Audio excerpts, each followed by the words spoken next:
الحمد للہ رب العالمین والعاقبۃ للمتقین والصلاة والسلام علی اشرف الانبیاء والمرسلین اما بعد قال اللہ تبارک وتعالی فی کلامہ المجید فاعوذ باللہ السمیع العلیم من الشیطان الرجیم من ہمزہ ونفخہ ونفثہ یا ایھا الذین آمنوا اطیعوا اللہ واطیعوا الرسول ولا تبطلوا اعمالکم وقال النبی صلی اللہ علیہ وسلم من احدث فی امرنا ھذا ما لیس من فہو رد۔ آج کا جو موضوع رکھا گیا ہے وہ ہے بدعت کی تقسیم، حسنہ اور سیئہ۔ سب سے پہلے ہم بدعت کو جانتے ہیں لغوی اعتبار سے اور شرعی اعتبار سے بدعت کسے کہتے ہیں؟ البدعۃ لغۃ ما احدث علی غیر مثال سابق۔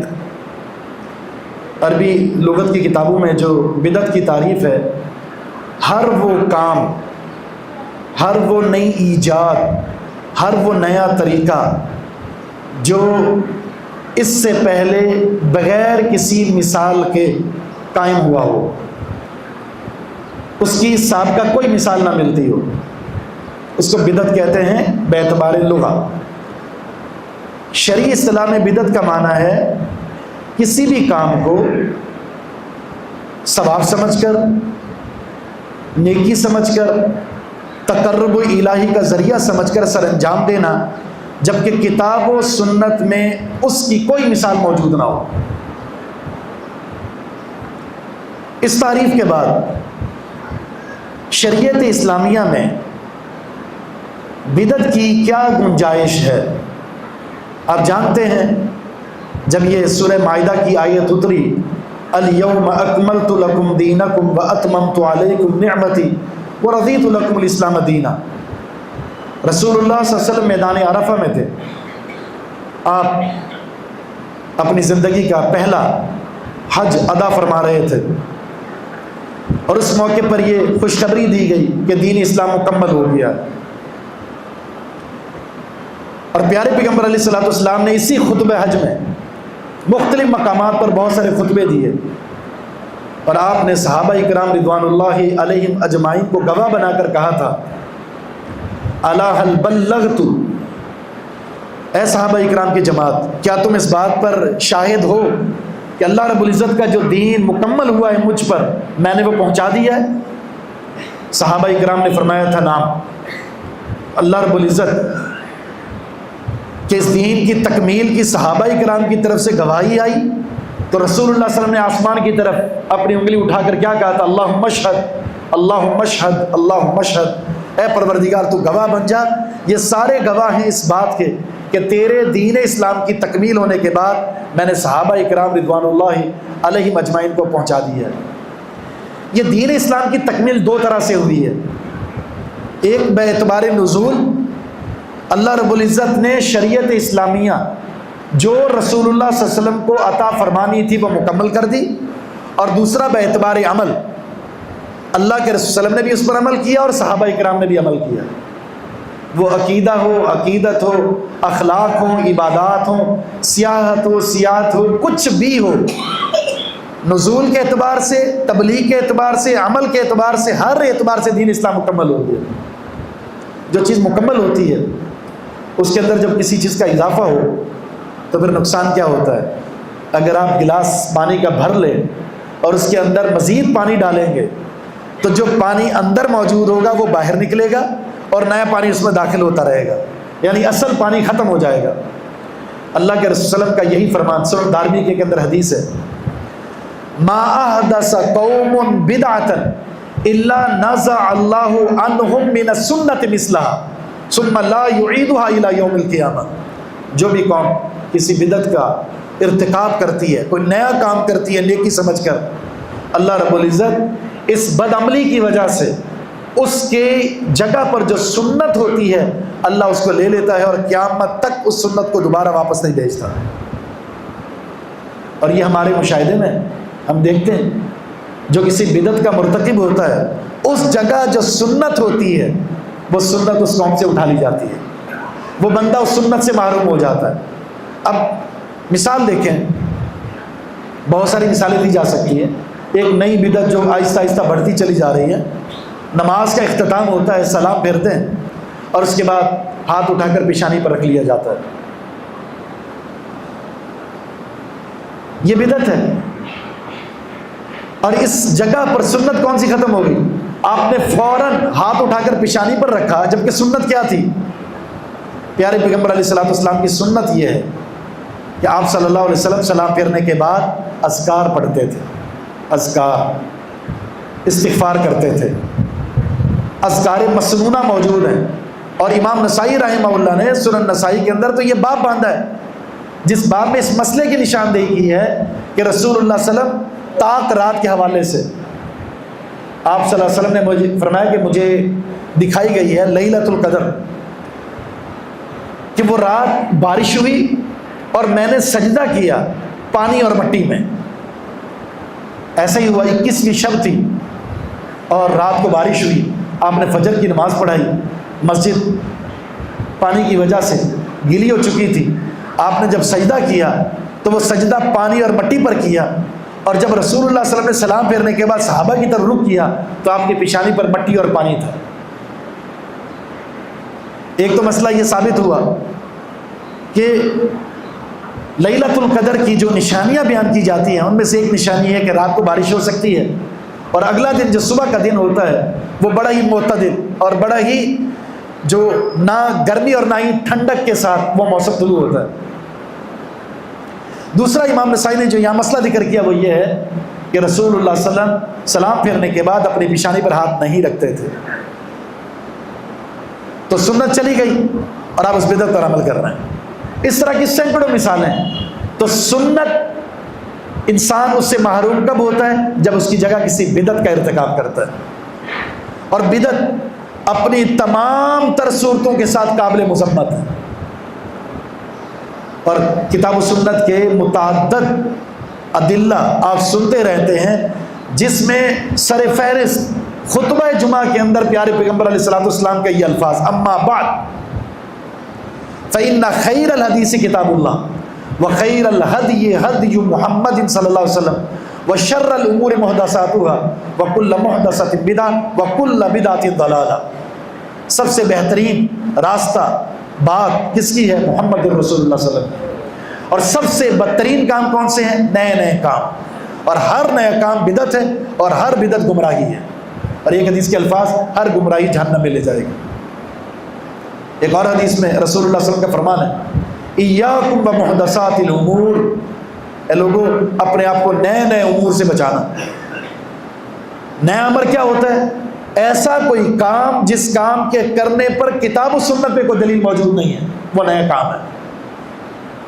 اور جب بھی کوئی نیا کام کرتا ہے تو نقصان نمبر 1 وہ سنت سے محروم ہو گیا، نمبر 2 اس نے شریعت کے اندر ایک ایسا کام کیا ہے جو شریعت میں اضافے کے زمرے میں آتا ہے، اور یہ شریعت سازی یہ شرک ہے، اور یہ انسان کو ایسے شرک کے اندر داخل کر دیتا ہے۔ ام لہم شرکاء شرعوا لہم من الدین ما لم یأذن بہ اللہ، کیا انہوں نے ایسے شریک بنا رکھے جو اللہ کی اجازت کے بغیر ان کے لیے شریعت سازی کرتے ہیں، اور یہ لوگوں کو شریعت بنا کر پیش کر رہے ہیں؟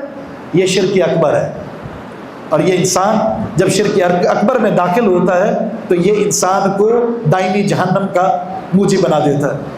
اس لیے کہا جاتا ہے بدعت ایسا شجرہ ممنوعہ ہے جس کی حیثیت کیا ہے کہ انسان اس کے ذریعے شرک کے چور دروازے میں داخل ہوتا ہے، اور جو بدعت ہے اس کی سیڑھی پر داخل ہو کر انسان برائی کا ارتکاب کرتا چلا جاتا ہے۔ اور یہ ابلیس کو بدعت اتنی محبوب ہے کہ وہ انسان کو گناہ سے زیادہ بدعت پر لگاتا ہے۔ کیوں؟ اس لیے کہ جب انسان گناہ کرتا ہے کسی وقت تو شرم آئے گی نا اس کو، کبھی تو ندامت آئے گی نا، کبھی تو احساس پیدا ہوگا، کوئی نہ کوئی شرمندگی دلائے گا اس سے کہ آپ گناہ کا کام کر رہے ہیں، نتیجتاً اس گناہ کو چھوڑے گا۔ لیکن بدعت وہ کرتا ہی ثواب کا کام سمجھ کر ہے، وہ کرتا ہی نیکی سمجھ کر ہے، تو کیسے ہو سکتا ہے کہ وہ اس سے باز آئے؟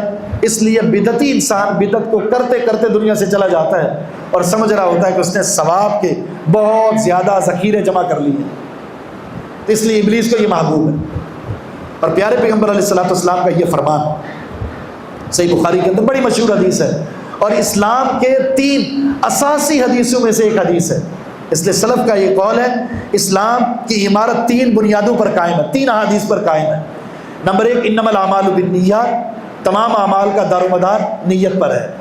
نمبر 2 الحلال بین والحرام بین، حلال بھی بالکل واضح ہے، حرام بھی بالکل واضح ہے، کیا کرنا ہے وہ بھی بتا دیا گیا ہے اور کس چیز سے بچنا وہ بھی بتا دیا گیا ہے، جیسا کہ آیت ہے وما آتاکم الرسول فخذوہ وما نہاکم عنہ فانتہوا۔ اور تیسری حدیث من احدث فی امرنا ھذا ما لیس منہ فہو رد، یا دوسری حدیث کے الفاظ ہیں من عمل عملا لیس علیہ امرنا فہو رد، جس نے ہمارے دین کے اندر کوئی نیا کام داخل کیا جس کے کرنے کا ہم نے حکم نہیں دیا تھا، وہ انسان بھی مردود ہے، اس کا عمل بھی مردود ہے۔ اب اگر دیکھیں ان تینوں حدیثوں پر، ان تینوں حدیثوں کا خلاصہ یہ ہے ہم میں سے ہر شخص اس بات کو طے کر لے اس نے صرف وہ کام کرنا ہے جو کام شریعت سے ثابت ہو، اور ثابت ہونے کے 2 پیمانے ہیں، نمبر 1 قرآن سے دلیل ہو، نمبر 2 محمد الرسول صلی اللہ علیہ وسلم کے فرمان سے دلیل ہو۔ اگر آپ کے پاس دلیل کے ساتھ کتاب و سنت کی دلیل سے کوئی عمل ثابت ہے تو وہ کریں، اگر کوئی عمل ثابت نہیں ہے تو چھوڑ دیں اسے۔ نمبر 2 پھر کیا کرنا ہے، جب عمل ثابت ہو گیا اس کے بعد اب دوسرا ٹارگیٹ ہے اپنے دل کے اندر اخلاص پیدا کر لیں، اس عمل کو کرنے کے لیے باطنی اعتبار سے شریعت کے مطابق بن جائیں، اور شریعت کیا کہتی ہے آپ اپنے باطن کو اللہ کی رضا کے لیے خالص کر دیں۔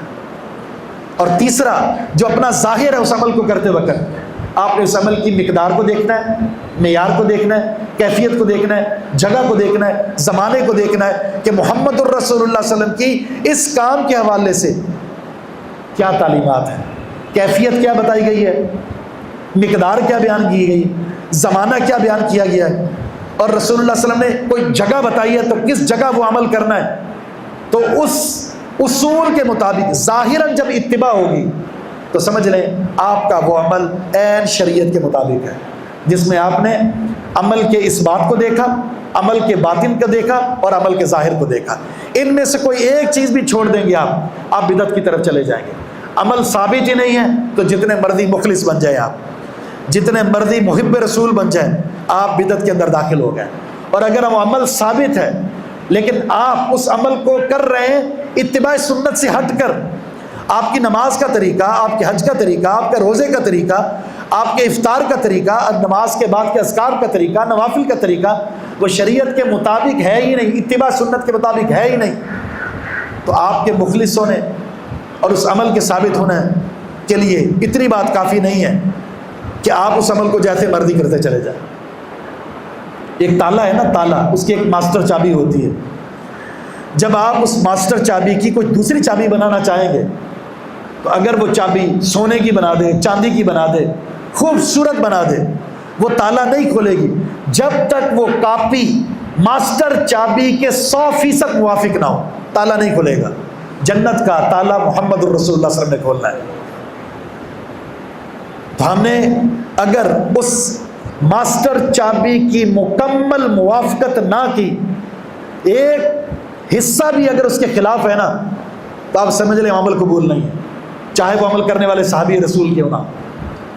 پڑھا ہے نا آپ نے، قربانی کا جانور خوبصورت پالا ہوا اور عید کے دن ذبح ہو رہا ہے، صرف ایک مخالفت کر دی کہ عید سے، نماز عید سے پہلے ذبح کر دیا جو نماز عید کے بعد ذبح کرنا تھا۔ اللہ کے رسول نے فرمایا یہ قربانی نہیں ہوئی تمہاری۔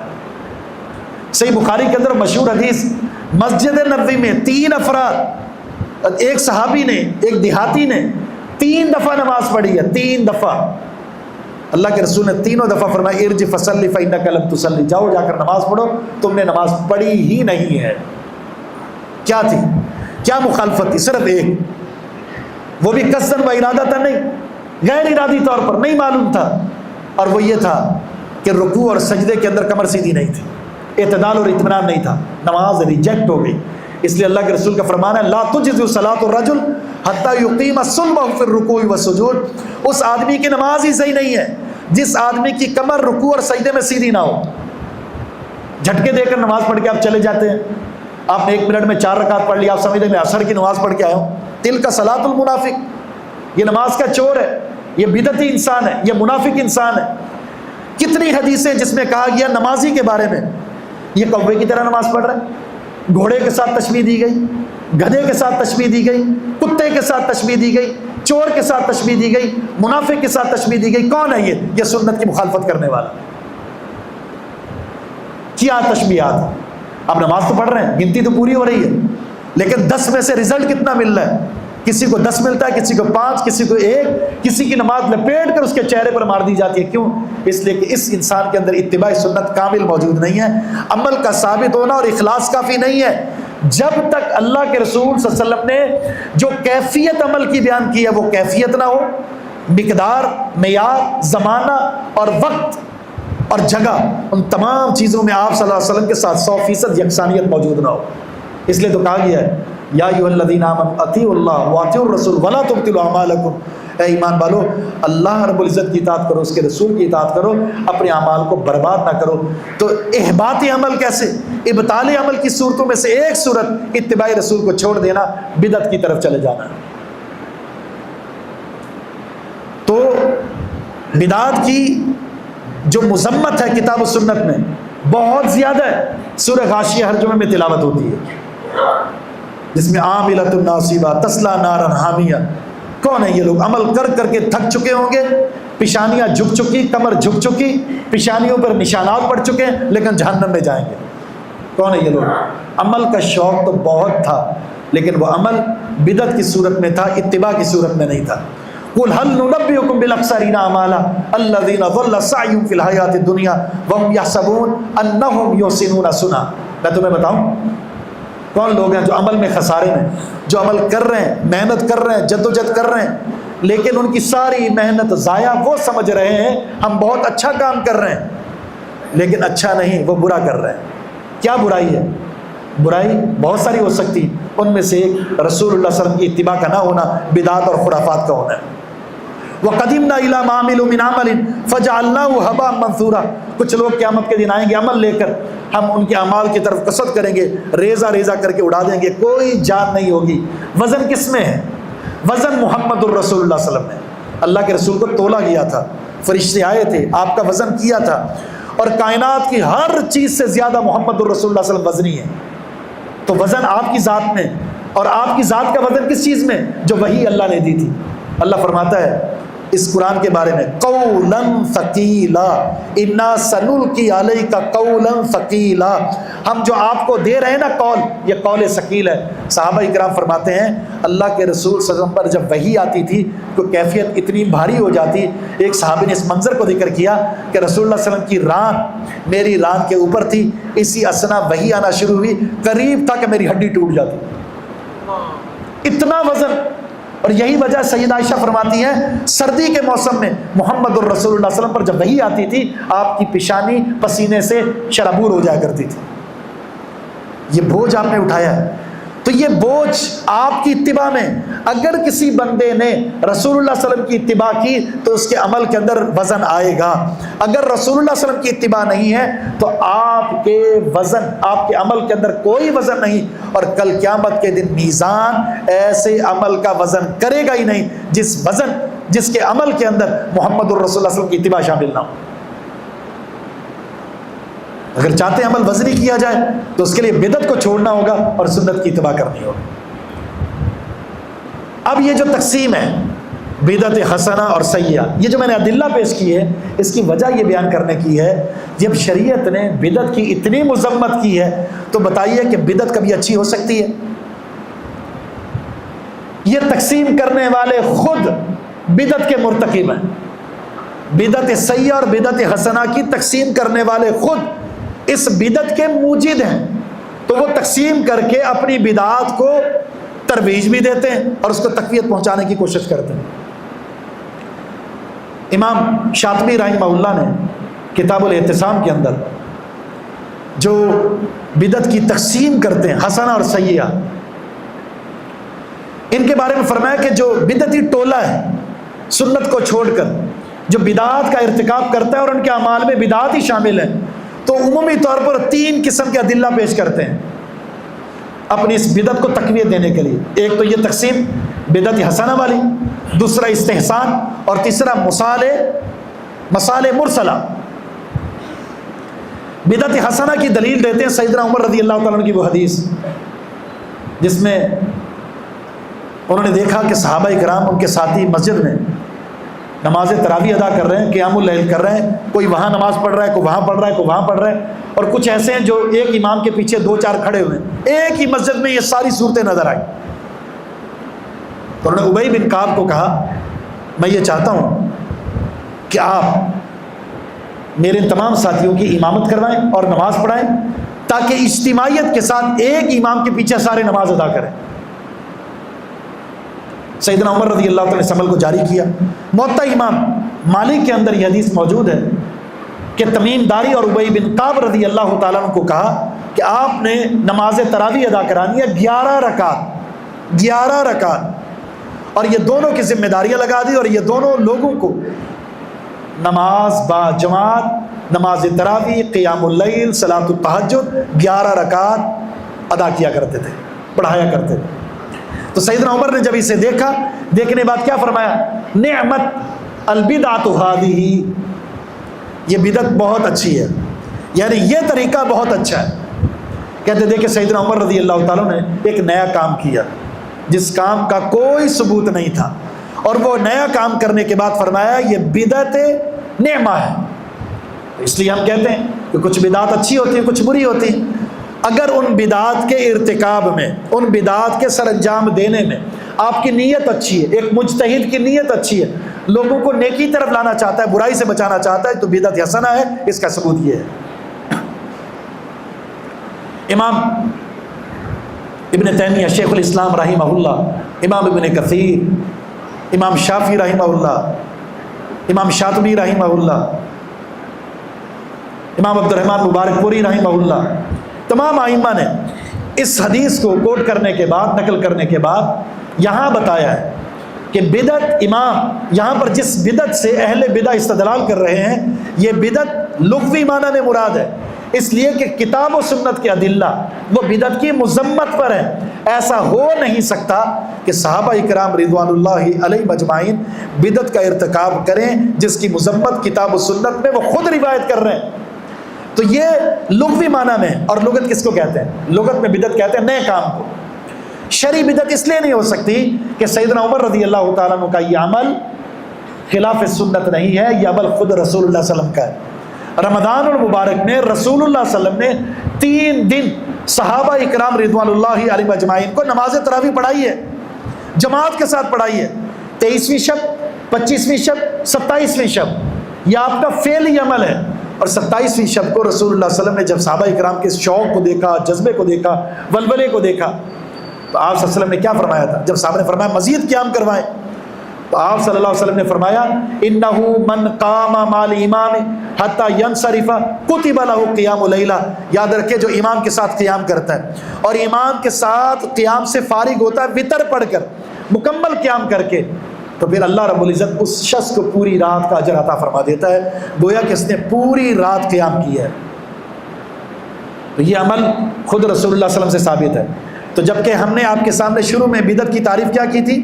ایسا کام ثواب سمجھ کر کرنا جس کی کتاب و سنت میں کوئی مثال موجود نہ ہو. عمر رضی اللہ تعالیٰ عنہ کا صحابہ اکرام کو ایک امام کے ساتھ جمع کر دینا نماز تراویح کے لیے، کیا اس کی مثال موجود ہے یا نہیں؟ قولی حدیث موجود ہے امام کے ساتھ قیام کی، قولی حدیث، جو امام کے ساتھ قیام کرتا ہے فراغت حاصل کرتا ہے، رب العالمین اس شخص کو پوری رات کے قیام کا ثواب دیتا ہے. اور فعلی حدیث میں موجود ہے اللہ کے رسول صلی اللہ علیہ وسلم نے 3 دن صحابہ اکرام کو قیام کروایا 11 رکعت مسجد میں جماعت کے ساتھ. جب یہ چیز موجود ہے تو اس کا معنی یہ ہے کہ یہ بدعت شرعی بدعت ہو ہی نہیں سکتی. یا لغت کا معنی موجود ہے کہ یہ ایسا کام ہے جو مستقل قیام اللیل میں رسول اللہ صلی اللہ علیہ وسلم نے نہیں کیا تھا اور سیدنا عمر رضی اللہ تعالیٰ نے کر دیا. اور اللہ کے رسول نے کیوں نہیں کیا تھا؟ اس کی وجہ خود حدیث موجود ہے، خشیت ان یفرض علیکم، مجھے ڈر ہے اگر میں مسلسل تمہیں قیام کراؤں یہ قیام تم پر فرض ہو جائے گا، پھر تم قیام نہیں کر پاؤ گے. جب وہ علت ختم ہو گئی تو سیدنا عمر رضی اللہ عنہ وہ طریقہ جاری کر دیا اور پھر صحابہ کا، خلفائے راشدین کا وہ طریقہ جو وہ پیش کریں، رسول اللہ صلی اللہ علیہ وسلم کی خود حدیث موجود ہے، علیکم بسنتی وسنت الخلفاء الراشدین المہدیین عضوا علیہا بالنواجذ، کہ میرے خلفائے راشدین کی سنت کی اتباع کرنا ہے، میری سنت اور پھر میرے خلفائے راشدین کی سنت۔ یہاں اللہ کے رسول کی سنت بھی موجود اور خلفائے راشدین کی سنت بھی موجود۔ اسے بدعت کہنا، شرعی بدعت، یہ حماقت ہے، جہالت ہے، کم علمی ہے اور اپنی بدعت کو ترویج دینے کی ناکام کوشش ہے۔ دوسرا جو جھانسا دیا جاتا ہے، یہ مسجد پکی ہے، پنکھے لگے ہوئے ہیں، لائٹیں لگی ہوئی ہیں، اسپیکر چل رہا ہے، اے سی چل رہا ہے، کارخانے، یہ تزئین و آرائش، یہ ساری ایجادات، پھر یہ بھی تو بدعت حسنہ ہے نا۔ ہم کہتے ہیں اس کا تعلق امور دنیا سے ہے۔ بدعت کہتے اس کو ہیں کوئی ایسا کام جس کو کرنے کے پیچھے مقصد امر تعبدی ہو، کہ آپ عبادت کرنا چاہتے ہیں، آپ کا قصد عبادت ہے۔ اسپیکر لگا کر میں نیکیوں میں اضافہ نہیں کر رہا، اس کا تعلق خالصتاً دنیا کے ساتھ ہے، یہ دنیا و امور ہے، آج کی ضروریات ہے۔ اور صحیح مسلم کی حدیث، رسول اللہ صلی اللہ علیہ وسلم کا فرمان، انتم اعلم بامر دنیاکم، تم امور دنیا کے بارے میں زیادہ جانتے ہو، کس چیز کی کون سی ایجاد کی ضرورت ہے، جو وقت کی ضرورت ہے تم وہ کر سکتے ہو، لیکن کتاب و سنت میں جو اعمال ہیں ان اعمال کے اندر کمی زیادتی کرو گے، مقدار میں، زمانے میں، کیفیت میں، صورت کے اندر، تعداد کے اندر اگر وہ اضافہ کرو گے، دین سازی کے طور پر وہ سمجھا جائے گا جس کی قطعاً کوئی اجازت نہیں ہے۔ ان اعمال سے نہ دین میں کوئی اضافہ ہوا ہے، نہ کوئی کمی ہوئی ہے، نہ اس کے ذریعے ہم کہتے ہیں کہ اس پنکھے کے نیچے نماز پڑھنے سے آپ کو 37 درجے ثواب ملے گا، اور اگر پنکھا نہیں ہے تو نماز نہیں ہوگی۔ یہ دنیاوی امور ہے جس کا مطلب یہ ہے کہ نمازیوں کو سہولت مہیا کرنا تاکہ اپنی بندگی کا وہ طریقہ جو کتاب و سنت میں ثابت ہے اس کو آسان طریقے سے ادا کر سکیں۔ ان کے ذریعے اگر کوئی اپنی بدعات کو ترویج دیتا ہے، دلیل یہ بناتا ہے، تو اس سے بڑھ کر احمق، بے وقوف اور جاہل کوئی نہیں ہے، اور یہ بھی ناکام کوشش ہے اپنی بدعات کو معاشرے کے اندر ترویج دینے کی۔ استحسان کیا ہے؟ دوسری دلیل پڑھتے ہیں، استحسان کا مطلب ہے ایک مجتہد کا قیاس اور رائے کے ذریعے لوگوں کو ایک ایسا عمل پیش کر دینا جو خلاف عقل نہ ہو، جس میں ان کو سہولت پیدا ہو جائے، جس کے ذریعے وہ نیکی کے راہ پر چل پڑے اور طبیعت کا میلان بھی اس طرف ہو۔ یہ ایک ایسا امر ہے جو صحابہ سے ثابت نہیں۔ کسی چیز کو اگر آپ اچھا سمجھتے ہیں، بہت بہتر سمجھتے ہیں، اور آپ کی طبیعت اس کی طرف جا رہی ہو، تو بھی وہ شریعت نہیں بن سکتا۔ آپ وہ جانتے ہیں وہ 3 افراد کا قصہ جو سیدہ عائشہ صدیقہ رضی اللہ عنہا کے پاس آئے تھے، بڑی مشہور حدیث ہے۔ اللہ کے رسول کے عمل کو پوچھا، سیدہ عائشہ نے عمل بتایا تو ان دونوں نے ایک نظریہ پیش کیا، آپ کے تو کوئی گناہ نہیں، آپ معصوم علی الخطا ہیں، جنت آپ نے کھولنی ہے، ہمیں تو زیادہ عمل کرنے چاہیے۔ لہذا ایک نے کہا میں نے شادی نہیں کرنی، ساری رات عبادت کروں گا، سارا دن عبادت کروں گا۔ دوسرے نے کہا کہ میں مسلسل روزہ رکھوں گا، کوئی روزہ نہیں چھوڑوں گا۔ تیسرے نے کہا میں نے سونا ہی نہیں ہے، کھانا پینا چھوڑ کر بس بندگی۔ یہ تو رہبانیت ہے، اسلام میں اس کا کوئی تصور نہیں ہے۔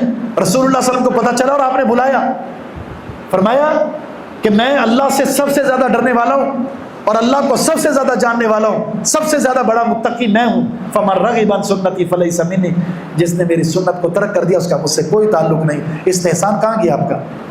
آپ کی طبیعت، آپ کی عقل یہ کہتی میں یہ بھی کر لوں، یہ بھی کر لوں، یہ بھی کر لوں، سب کچھ کر لیں۔ آپ کی طبیعت، آپ کا اجتہاد جو مرضی کہ، لیکن اگر کتاب و سنت کے وہ مطابق نہیں ہے تو اس کی کوئی حیثیت نہیں۔ دیکھیں روزے کا کتنا اجر ہے۔ ایک روزہ اگر نفلی کو رکھتا ہے، اللہ 70 سال کی مسافت کے بقدر، ایک حدیث میں 100 سال کی مسافت کے بقدر اس کو جہنم سے دور کر دیتا ہے۔ لیکن اللہ کے رسول کا فرمان صحیح مسلم کی حدیث ہے، من صام الابد فلا صیام لہ، جس نے مسلسل نفلی روزے رکھے اس کا ایک روزہ بھی قبول نہیں ہے۔ کیوں؟ اتنی بڑی فضیلت ہے، اس لیے کہ شریعت میں زیادہ سے زیادہ روزے رکھنے کی حد یہ ہے، ایک روزہ رکھیں گے ایک چھوڑیں گے۔ اگر نفلی روزے پورے 1 مہینے کریں گے کہ 30 کے 30، نہ یہ ثابت ہے، نہ یہ عمل شریعت کے مطابق ہے، بلکہ یہ ایک ایسی بدعت ہے جس کا کوئی ثواب نہیں ہے۔ اس کے مقابلے میں رمضان المبارک کے روزے رکھیں اور شوال کے 6 روزے رکھیں، یہ 36 روزے اگر کوئی رکھتے ہیں سنت کے مطابق، پورے سال کے روزوں کا ثواب ملے گا۔ سنت اور بدعت میں فرق کیا ہے؟ سنت میں عمل چھوٹا ہوتا ہے، اجر زیادہ ہوتا ہے، اور بدعت کی نحوست یہ بندہ عمل زیادہ کرتا ہے، بہت زیادہ کرتا ہے، لیکن اجر صفر ہوتا ہے۔ اس لیے سنت کے سائے کے نیچے آ کر عمل کرنا، اسی میں ہماری کامیابی ہے۔ امام مالک رحمہ اللہ کی طرف ایک قول منسوب ہے، وہ فرماتے ہیں کہ سنت کی اتباع سفینہ نوح کی طرح ہے۔ نوح علیہ السلام کی کشتی کی مانند ہے اتباع سنت۔ جو اس کشتی میں سوار ہو گیا وہ بچ گیا، جو اس کشتی سے رہ گیا وہ برباد ہو گیا۔ بالکل رسول اللہ صلی اللہ علیہ وسلم کی اتباع بھی اسی سفینہ کی طرح ہے، جو اتباع سنت کرے گا وہ کامیاب ہو گیا، جس کی زندگی میں عمل میں اتباع سنت نہیں ہے وہ برباد ہو گیا، وہ ناکام ہو گیا۔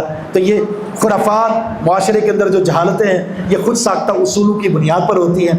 جب آپ کتاب و سنت کو چھوڑیں گے، فہم سلف کو چھوڑیں گے، تو آپ بدعت اور شرک کے اندر داخل ہو جائیں گے، اور بدعت کے مرتکب انسان کو شرک سے کوئی نہیں بچا سکتا، وہ مشرک بھی بنتا ہے، بدعت مکفرہ اور بدعت جو مفسقہ ہے سب کا وہ ارتکاب کر رہا ہوتا ہے۔ تو اس لیے ضروری ہے قرآن اور حدیث کو تھامیے فہم سلف کی روشنی میں۔ اگر آپ کے پاس کتاب و سنت ہے، فہم سلف موجود نہیں ہے، تو بھی آپ گمراہ ہو جائیں گے۔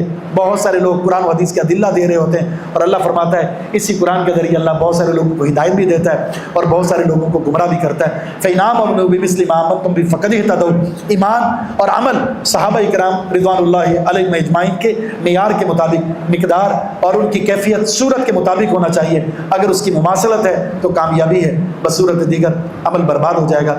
اللہ تعالیٰ سے دعا ہے کہ رب العالمین ہمیں بدعت کی نحوست سے بچائے اور سنت کی اتباع کی توفیق عطا فرما دے، تاکہ اللہ کے حضور ہمارے اعمال قبول و منظور ہو سکیں۔ وما توفیق الا باللہ، وآخر دعوانا الحمد للہ رب العالمین۔